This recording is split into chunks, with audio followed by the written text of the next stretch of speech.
আল্লাহ তাআলা কোরআন শরীফের মধ্যে বলেন আল্লাযীনা হুম ফি সলাতিহিম খাশিউন। আল্লাহ রাব্বুল আলামিন বলেন, বান্দা যতক্ষণ পর্যন্ত তুমি আমাকে খুশুর সাথে না রাখছো, যতক্ষণ পর্যন্ত তুমি আমাকে খুশুর সাথে আমার সিজদা না পড়ছো, এতক্ষণ পর্যন্ত রে বান্দা আমি তোমার নামাজ কবুল করব না। তাহলে খুশু নামাজ কিভাবে পড়তে হবে অবশ্যই আমাদের জানতে হবে।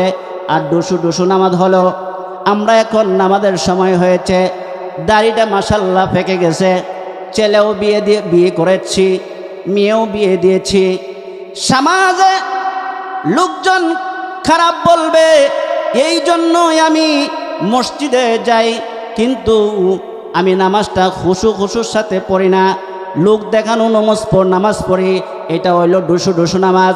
মসজিদে আসলাম কিন্তু মনটা আমার বাড়ির দিকে থাকে, মনটা আমার বিবি বাচ্চার দিকে থাকে, মনটা আমার ক্ষেত খামারের দিকে থাকে, মনটা আমার কোন জায়গায় কত টাকা লাগাচ্ছি।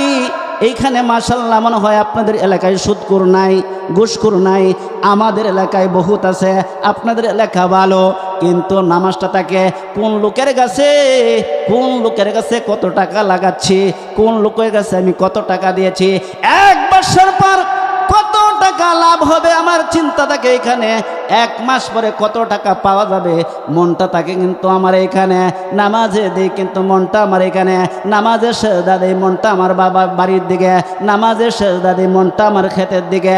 এটা হলো ডুসু নামাজ। আল্লাহ পাক বলেন, এ বান্দা, আমার হুকুম ছাড়া, আমার নিয়ম ছাড়া বান্দা তুমি লোক দেখানো, যতক্ষণ পর্যন্ত তুমি লোক দেখানো, এইভাবে কিয়ামত পর্যন্ত তোমার হায়াতে জিন্দেগির পর্যন্ত যতক্ষণ পর্যন্ত এইভাবে তুমি সেজদা দিতে থাকবা, একটা নামাজও তোমার কবুল হবে না।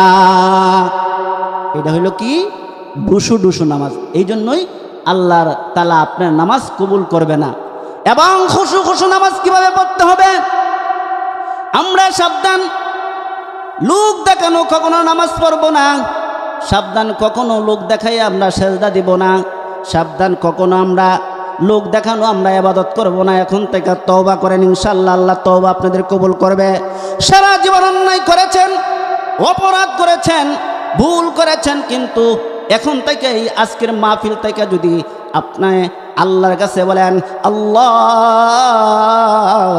আমি এই বৌলা মুকিমপুর এতিমখানা মাদ্রাসার মাহফিলে যাইয়া তওবা করেছি, আল্লাহ জীবনে ভুল করেছি, জীবনে অনেক অন্যায় করেছি, জীবনে অনেক অপরাধ করেছি, জীবনে বহুত ঘুষ খেয়েছি, জীবনে অনেক লাভ খেয়েছি, জীবনে ন্যায়কে অন্যায় করেছি, অন্যায়কে ন্যায় করেছি, জীবনে বহুত উল্টাপাল্টা করেছি, কিন্তু আজকে আল্লাহ আমি এই মাহফিলের মাঝে তওবা করতেছি, এই তোমার নবীর বাগানে বসে আমি তওবা করতেছি।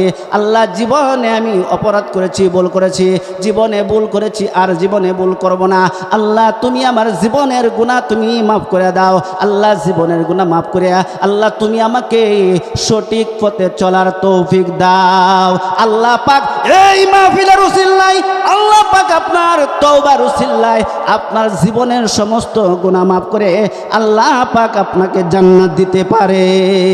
কন্যা সুবহানাল্লাহ। আমার ভাইয়েরা, তাহলে খুশু নামাজ কিভাবে পড়তে হবে এইবার আসেন আল্লাহর ওলি হযরতে মুহাম্মদ মুনকাদির রহমাতুল্লাহি আলাইহি যখন নামাজ পড়তো আল্লাহর কুদরতি পায়ে সেজদায় পড়ে কান্তর বলতো, ওগো আল্লাহ, তোমার কুদরতি পায়ে সেজদায় পড়লে, তোমার কুদরতি পায়ে সেজদা দিলে আল্লাহ এত মজা, এত স্বাদ, মনে চাই তোমার কুদরতি পায়ে সারাদিন সেজদায় পড়ে থাকতাম। কন্যা সুবহানাল্লাহ। নামাজের মধ্যে একটা সেজদা দিলে এত মজা, এত স্বাদ, এত শান্তি, একমাত্র আল্লাহওয়ালা ছাড়া আমি গুনাহগার, আমার বাসায় আমার এখনো যোগ্যতা হয় নাই। একটা নামাজের মধ্যে সেজদা দিলে এত মজা, এত স্বাদ, এত ভালোবাসা একমাত্র আল্লাহওয়ালা ছাড়া আমার বাসায়, আমি গুনাহগারের বাসায় আপনাদেরকে বুঝানোর মতন আমার এখনো যোগ্যতা হয় নাই। এত মজা, এত স্বাদ। হযরত মুহাম্মদ মুনকাদির রাহমাতুল্লাহি আলাইহি এইভাবে যখন আল্লাহর ইবাদত করত, আল্লাহর কুদরতি পায়ে সেজদায় পড়ে কাঁদতো আর বলতো, ওগো আল্লাহ, তোমার কুদরতি পায়ে সেজদা দিলে এত মজা, এত স্বাদ, মনে চাই তোমার কুদরতি পায়ে সারাদিন সেজদায় পড়ে থাকতাম। আল্লাহ, তুমি যে আমাকে মৃত্যুর পরে জান্নাত দিবা, যেই জান্নাতের মধ্যে তোমার নামাজ নাই, যেই জান্নাতের মধ্যে তোমার রোজা নাই, ওই জান্নাতের মধ্যে শুনি অনেক সুন্দর নিয়ামত, অনেক শান্তির জায়গা, অনেক আরামের জায়গা, অনেক আরামের জায়গা, অনেক শান্তির জায়গা। আল্লাহ, তোমার যে জান্নাতের মধ্যে নামাজ নাই, ওই জান্নাতের মধ্যে কিসের আরাম, কিসের শান্তি, কিসের বালাখানা হইতে পারে? এইভাবে আফসোস করতো আর কাঁদতো। যখন এভাবে আফসোস করতো আর কাঁদতো, সারাদিন চোখের পানি জর করে পড়তো আর আল্লাহর কাছে এইভাবে আবদার করতো। আমার ভাইয়েরা, হযরতে মুহাম্মদ মুনকাদির রাহমাতুল্লাহি আলাইহি যখন কিছুদিন পরে মারা যায়, মারা যাওয়ার পর তার কবরে পাশে দেয় একটা লোক আসতেছে। কবরটা একটু ভাঙ্গা সিরদি, অনেক সময় ভাঙ্গা দেন না কবর, সিরদি হয়ে যায়, শিয়ালে কি গর্ত করে ফেলে, করে না? তখন কবরটা একটু ভাঙ্গা সিরদি, ওই বাঙ্গা সিরদি কবরটার দিকে তাকায় লোকটা দেখে একটা লোক পশ্চিম দিকে সেজদায় অবস্থায় পড়ে আছে। কন্যা সুবহানাল্লাহ। লোকটা আশ্চর্য হয়ে গেল, কারণ কবরের ভিতরে মানুষ রাখলে তার হাড় গুড় সব কিছু মাটির সাথে মিশে যায়, কিন্তু ওই লোকটা কবরের ভিতরে পশ্চিম দিকে সেজদায় অবস্থায় জীবিত অবস্থায় পড়ে আছে। এই জন্য কিতাবের মধ্যে বর্ণিত আছে, যারা হাফেজ সাহেব, যারা কারি সাহেব, মাওলানা সাহেব, মুফতি সাহেব, মুহাদ্দিস সাহেব, আল্লাহর ওলিদের লাশ কবরের ভিতরে কিয়ামত পর্যন্ত পৌঁছবে না। কন্যা সুবহানাল্লাহ। আমার ভাইয়েরা, লোকটা আশ্চর্য হয়ে গেল, কবরের ভিতরে মানুষ রাখলে তার হাড় গুড় মাটির সাথে মিশে যায়, আর এই লোকটা জীবিত অবস্থায় সেজদায় অবস্থায় পশ্চিম দিকে ফিরে আছে। নিশ্চয়ই আল্লাহর ওলি হবে, নিশ্চয়ই আল্লাহর ওলি হবে। কিছুক্ষণ দাঁড়ায় থেকে চিন্তা ভাবনা করে এবার হাঁটা রওনা করলো। সামনে একটা বাড়িতে যাইয়া একটা লোকের কাছে জিজ্ঞাসা করলো, হে ভাই, এই লোক কবরের লোকটার নাম কি, আমাকে একটু বলো। এই কবরের লোকটার নাম হচ্ছে হযরতে মুহাম্মদ মুনকাদির রাহমাতুল্লাহি আলাইহি। রে ভাই, ওনার বাড়ি কোনটা?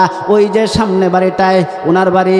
ওইখানে গেলেই ওনার ছেলে বাড়িতে আছে, জানো ওই বাড়িটায়, সামনে বাড়িটাতে যাইয়া ছেলেটাকে ডাকতেছে, বাতিজা বাতিজা বলে যখন ডাকতেছে, ছেলেটা ঘর থেকে দৌড় মাইরে আসলো।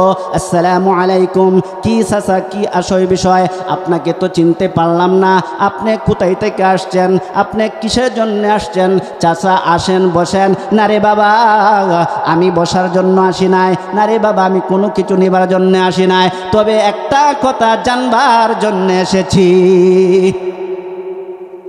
রে বাবা, আপনি কি জানবার জন্য এসেছেন? আরে বাবা,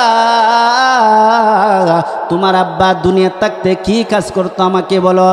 চাচা, আমার আব্বা দুনিয়া থাকতে বেশি বেশি আল্লাহর ইবাদত করতো আর আল্লাহর কুদরতি পায়ে সেজদায় পড়ে কাঁদতো আর বলতো, ওগো আল্লাহ, তোমার কুদরতি পায়ে সেজদা দিলে এত মজা, এত স্বাদ। আল্লাহ, তোমার কুদরতি পায়ে সারাদিন সেজদায় পড়ে থাকতাম, মন চায়। ওগো আল্লাহ, মৃত্যুর পরে যে তুমি আমাদেরকে জান্নাত দিবা, যেই জান্নাতের মধ্যে তোমার নামাজ নাই, যেই জান্নাতের মধ্যে তোমার রোজা নাই, ওই জান্নাতের মধ্যে শুনি আল্লাহ অনেক শান্তির জায়গা, অনেক আরামের জায়গা, অনেক সুন্দর বালাখানা। যেই জান্নাতের মধ্যে তোমার নামাজ নাই, ওই জান্নাতের মধ্যে কিসের আরাম, কিসের শান্তি, কিসের বালাখানা হইতে পারে? ও চাচা, আমার আব্বা এইভাবে সবসময় কাঁদতো আর বলতো। রে বাবা, লোকটা ওই ছেলেটাকে বুকের মধ্যে জড়াইয়া ধরে বলতেছে, রে বাবা, বাবা রে, তোমার আব্বা আল্লাহর কাছে যে দোয়া করেছে, আল্লাহ পাক তোমার আব্বার দোয়া কবুল করেছে। রে বাবা, আমি দেখে আসলাম তোমার আব্বা কবরের ভিতরে পশ্চিম দিকে সেজদায় অবস্থায় পড়ে আছে। জুড়ে বলা যাবেন না সুবহানাল্লাহ? এই জন্য আল্লাহ পাক বলেন আল্লাযীনা হুম ফি সলাতিহিম খাশিউন।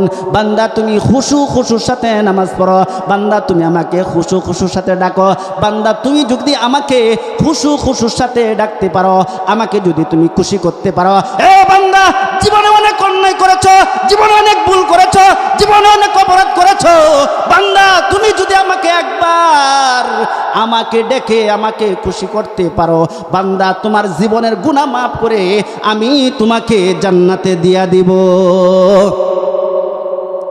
আরো জোরে বলা যায় না সুবহানাল্লাহ? তাহলে কি আমরা রাজি আছি তো ইনশাআল্লাহ এইভাবে নামাজ পড়ার জন্য? নারায়ে তাকবীর। মাশাআল্লাহ, ইনশাআল্লাহ আমরা চেষ্টা করব এখন থেকে এইভাবে খুশুর সাথে নামাজ পড়ব। নামাজ আগে, তারপরে হইছে বাকি ইবাদত। ভাইরা